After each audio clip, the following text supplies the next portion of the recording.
Hey, hey, I'm going to Japan. And since telling people I'm going to Japan, I've had mixed reactions.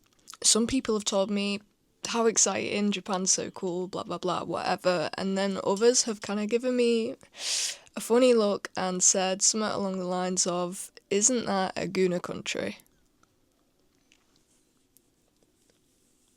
This had me thinking, why the hell is Japan seen in such black and white? I travel a lot, and I've never had such a stark contrast in opinions towards the country that I'm going to. So why Japan? On one hand, it could be the Orientalism that has been growing vastly across the West since the 80s, and on the other hand, it could be the vast rise in social media and how that portrays Japan as a country. But overall, it just begged the question, is the Western view of Japan reality? So it's time to investigate. Like right now. I'm off to Japan. I'm back. I'm home. You can tell that I've been away for 2 weeks because my hair is faded and my bangs are massive. But let's get on with what I've been looking into the past 2 weeks, alright? So I've split everything that I'm going to be talking about into categories. We'll go through them one by one. Cleanliness and crime, the future, Guna, capitalism and economy, culture and sightseeing. This is all based off of opinions and stuff that I've seen across the board from social media to in real life interactions. So let's begin. Jumping straight in with cleanliness and crime. I'd like to say when I first got there, it did come off as very, very clean. Very clean.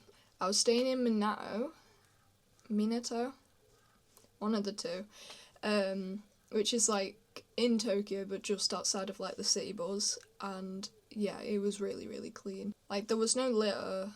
The pavement was white. As if someone had been scrubbing at it with a freaking brush every day. But then as you move further into the city to Shibuya, Harajuku, the tourist areas, it was noticeably dirtier. There was a lot more litter. The streets weren't as polished, But obviously they are the most trafficked areas, and even then the amount of litter I saw didn't compare to how much I see on a daily basis in the UK, especially in London. The main parts of London were a lot dirtier than the main parts of Tokyo, if that makes sense. And then moving on to crime, on the same topic kind of, I don't really have much to say about it. When I was there, I felt about the same amount of safeness as I do everywhere. I'm always cautious of the people around me and what's going on and stuff, because I'm a bit of an overthinker, and I'm well, if I don't have my phone in my pocket, someone's gonna nab my phone. If I'm not looking over my shoulder, I'm gonna get freaking tickled by the guy behind me, And I feel I can't really base off my opinions on this. I can't decide if it's crime free or crime full just because of how I was feeling. So let's look at the statistics, shall we? I'm gonna need to look at my script for this because there's a lot. Japan has one of the lowest crime rates internationally. Wow! With homicide rates averaging 1 to 100,000 people. That's 0.001%. 1 out of 100,000 people get killed. Okay? And then non-violent theft rates being the dominant crime, making up 70-ish% of annual reported crimes. Compared to the UK crime rates are very similar, with homicide rates averaging 1.2 per 100,000, so that's about the same, 1-ish person out of 100,000 is going to get murdered. RIP. And then non-violent crimes such as theft take up around 65 to 70% of statistics, which is the same as Japan. But here's the difference, okay? For the UK, this percentage is taken out of 9.6 million reported incidents annually. So that's 70% of 9.6 million incidents. And that is out of a population of 70 million. Japan's 70% is taken from 770,000, or around about that, out of 122.4 million people. If you do the math like I did, that means that Japan's reported crime rate is 8% of the UK's, with a population of 50 million more. That's insane to me. We have 50 million less people than Japan, but 9 million more reported incidents of crime. That's crazy. That's all I have to say, really. I think I might have to agree that Japan is quite crime-free. Okay, now we're moving on to the future. So, if you've been on TikTok, you probably have seen it, the videos where people are like, oh, Japan's living in the year 2050, Japan's living in the year 2040, or whatever. And they're always showing something, like, very slightly innovative. Like, something that you probably find in, like, any other country. So I thought we'd look at some examples, you know.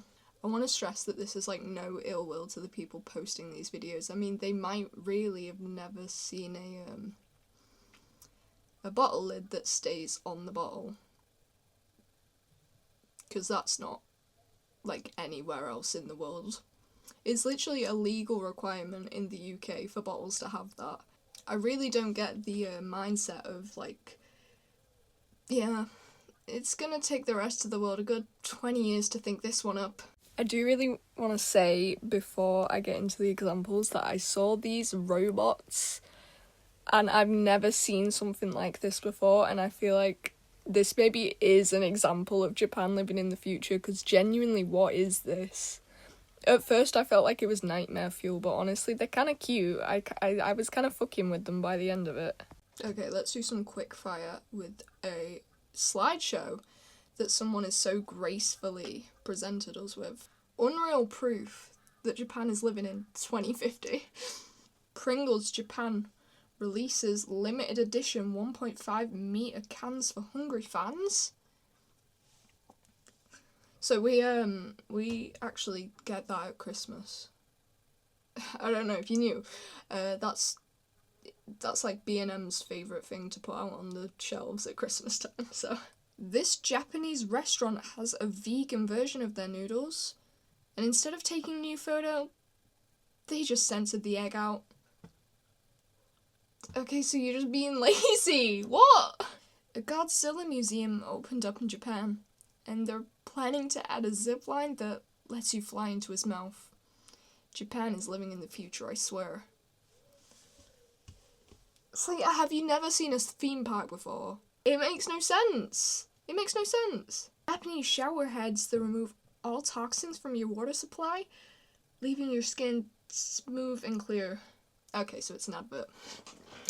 It's an advert. It's one of those. They love to try and sell these Japanese shower heads. I don't really understand. In the 50-year-plus history of the Japanese bullet train system, carrying over 5.3 billion passengers, there has been not a single passenger fatality or injury due to train accidents. So that's just wrong. It's just not true. So I feel like this is a whole thing that needs to be unpacked separately. So put your thinking hats on and your respectful jackets on, because it's gonna get a little deep. Japan has one of the highest suicide rates among, like, developed wealthy countries. I'd say that this is due to, like, their intense, like, school and work culture, and also the fact that mental health is still very taboo there. The statistics are coming back. Annual deaths sit around 18.5 deaths per 100,000 people. 120 to 200 of those deaths annually are committed on railways. This, however, is like a number based off of all Japanese railways, not speed trains, but here's where the catch is. Speed train railways like the Shinkansen are not completely death-free. There's like single digits deaths, like out of the entirety of the time that the Shinkansen has been doing its rounds. There's only been, like, you can count them on your hands. So they, instead of saying, oh, there's been this many deaths, they go, it's not enough to count. They say it's not being recorded due to single death counts. What? That's not right. That's not on. That seems a bit suspicious to me. I'd say that the Japanese rates of mental health are, like, very concerning, especially since there's, like, whole subcultures based around poor mental health. And I guess, like, that can be said for other countries, such as, like, emo, like, is, like, it stands for emotional, you know? But, like, subcultures, like, I think it's called Jiraike, shoot me if it's not, is, like, heavily based around having very poor mental health, like eating disorders, like self-harm and stuff. I don't really want to go into all that, but Adi Harajuku has, like, a really good video all about it, so go watch that if you want. Miserable part over, but also now we're going into another miserable part, so we're gonna go with Guna. It's the Guna section. I'm so sick of this word. I hate this word. Not, like, just when, like, people are talking about Japan, just, like, as a general thing, I can't stand the word Guna. It makes me feel, like, sick, and it's like, I didn't used to have a problem, but I've just heard it so much, it makes me feel ill now. Oh, like, the action of gooning sounds awful, it sounds disgusting. TikTok love to call Japan a Guna country, like, so do, like, people I, like, speak to in real life. I say, oh, I'm off to Japan, oh, I've been to Japan, ooh, Guna country, you know, it's like, oh my god, have a day off. So, maybe let's start with why this is said, and where I saw it in my personal experience. I think a very large reason for this, like, Guna accusation is the, like, utter filth that's, like, in anime sometimes, like, fan service, you know. It's like, even kid shows like My Hero Academia, and it's just like, boobs in your face, boobs in your face. Whoa. Isn't this made for 10-year-olds? Like, there's not a single swear word in this show, but I've got big round tits right in my face. Mind you, 16-year-old tits. Why? But I also, at the same time, think that in the West we do also have a lot of fan service where it's coming from, like unnecessary sex scenes in TV, or, like, even, like, unnecessary, like, essay scenes, especially in, like, horror films. Like, there's no need for it half the time. Suggestive, like, music videos, or, like, suggestive music where it's like, oh, the song's about sex. Okay. Like, no hate to, like, those songs, because I do, like, I love a bit of Sabrina Carpenter, but it's like, we can't be, like, acting all perfect when 90% of our pop music is made up of songs about sex, 90% of our rap music is made up of songs about sex, you know.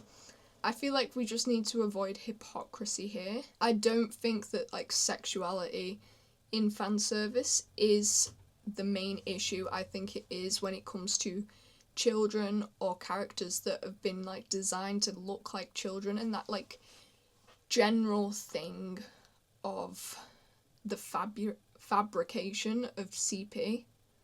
It's not, but, you know, it's kind of like, oh, that seems weird. It's like, that's not CP, but there's a fine line. Moving on from media, we have maid cafes, brothels, etc. And I did a segment speaking about this while I was in Tokyo, because I didn't want to film the, like, cafes or, like, the signs and stuff, just, like, out of respect for the girls. So I'm gonna pass you over to Japan Max.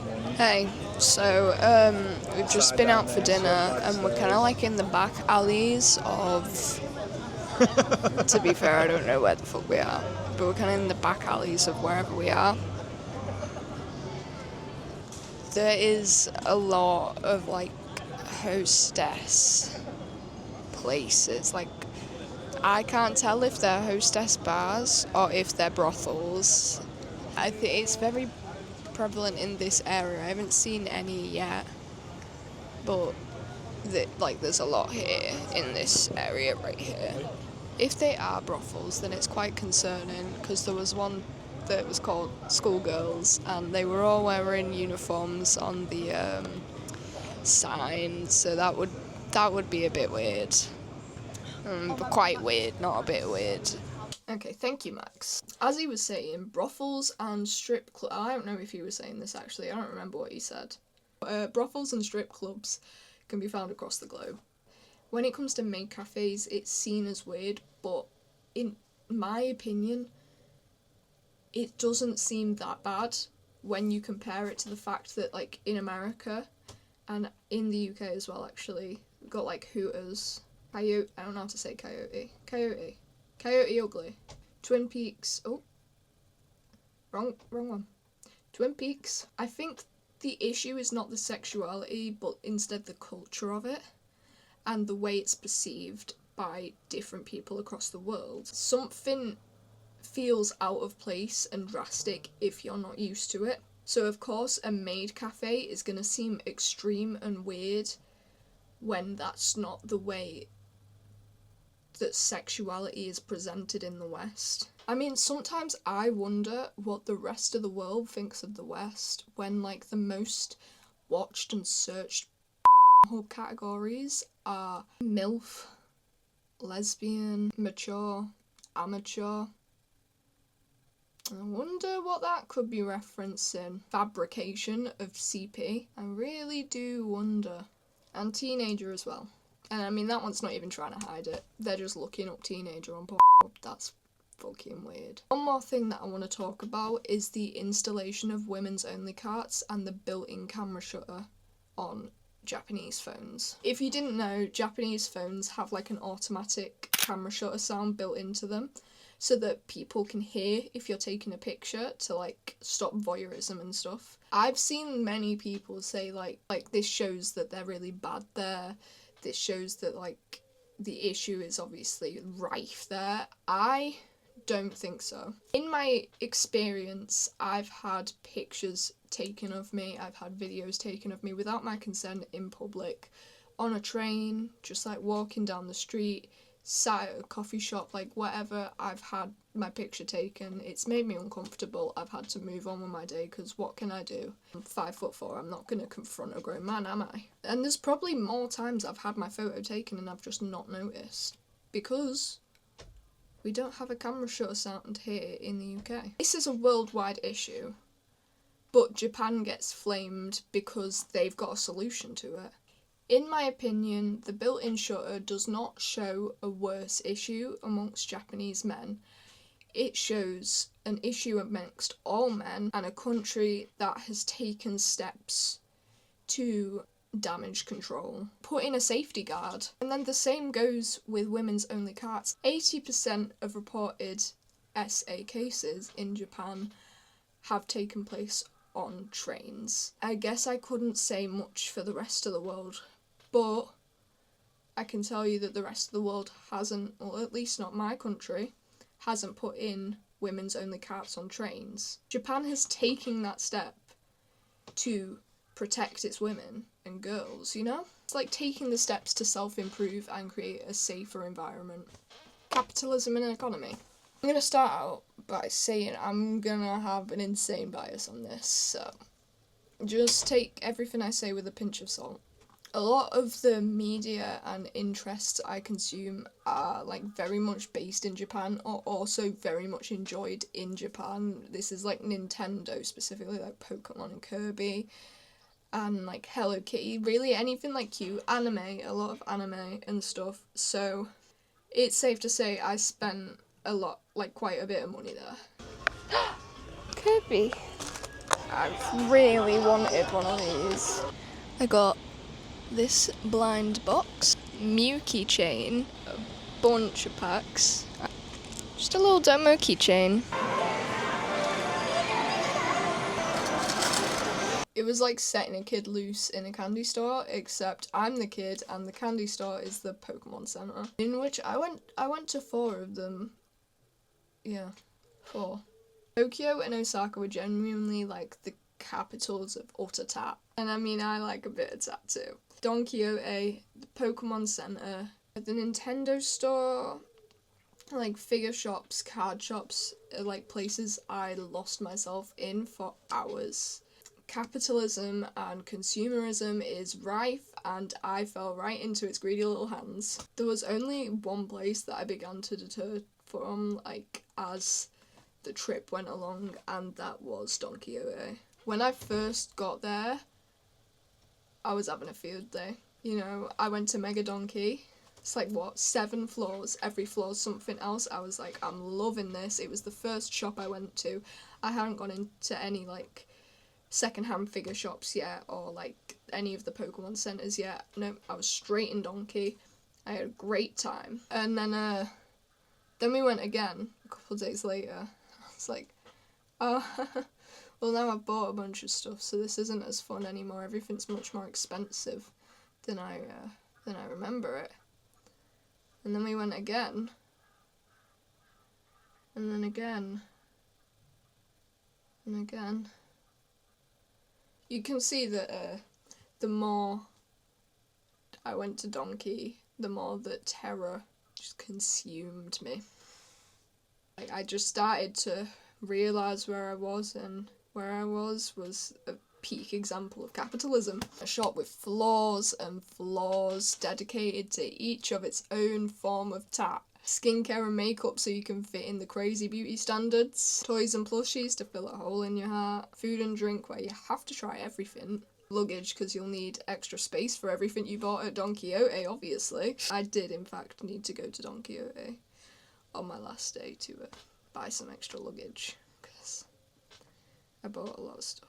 Really all I have to say is that, like, tourism and the purchases that tourists make are obviously going to be like a very integral part of Japan's economy, and honestly, that's okay. Don't hate the player, hate the game, I think. Or maybe hate the player and the game. Hate the game, hate the player? I don't know, I think a lot of countries rely on tourism to pay their bills, and if Japan wants to take part in that, who am I to say? I guess it's like a cookie. It's like giving them a cookie after they've had to deal with, like, tourist fatigue, you know? At the end of the day, capitalism is bad, and so are we for consuming it, so... Okay, this is my last section, thank God.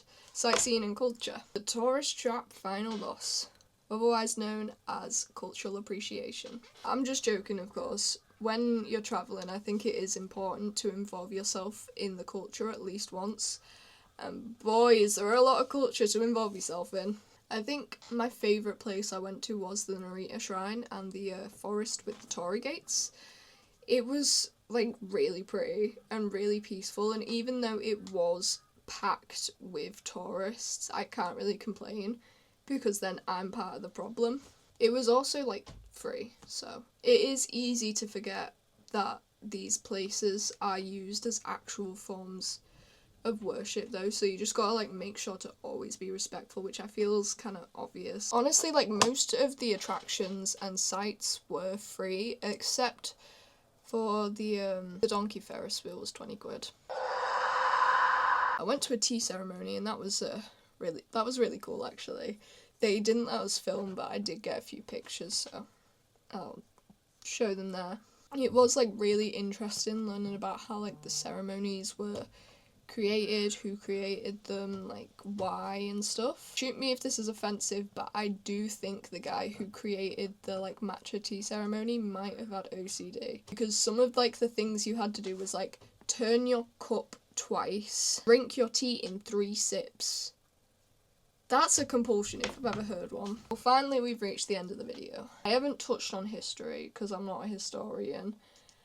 It would take a lot of time. One more point, I guess, is that, like, Japan have committed a couple war crimes. I don't want to get defensive, okay, because this isn't Glaze, but so has, like, every other country. Maybe not every other, but, like, most other countries have committed war crimes. England is, like, a massive colonizer. America did Hiroshima. I think we should just remember history. Not blame the actions of a bunch of dead people on people who are alive. You know, really in conclusion, I just want to say, like, Japan's a beautiful country. It's really cool. There was lots to do, lots to see. I'd definitely go back. The people are, like, generally really nice. It is a country with downsides like any other. As someone who travels a lot, I'm quite often in awe of the places I visit. Even in America, my eyes widened and my jaw dropped when I first saw the Slurpee machine in 7-Eleven. I'm not trying to glaze Japan. I just, in general, love to travel and appreciate all the countries I go to. But I'm not blind, and I can see when a country isn't perfect, because no country is perfect. I think in general we just need to all stop putting Japan on a pedestal. But we also need to stop trying to be different and act like it's a terrible country because of its past or because it has downsides. You know, at the end of the day, it's just a country.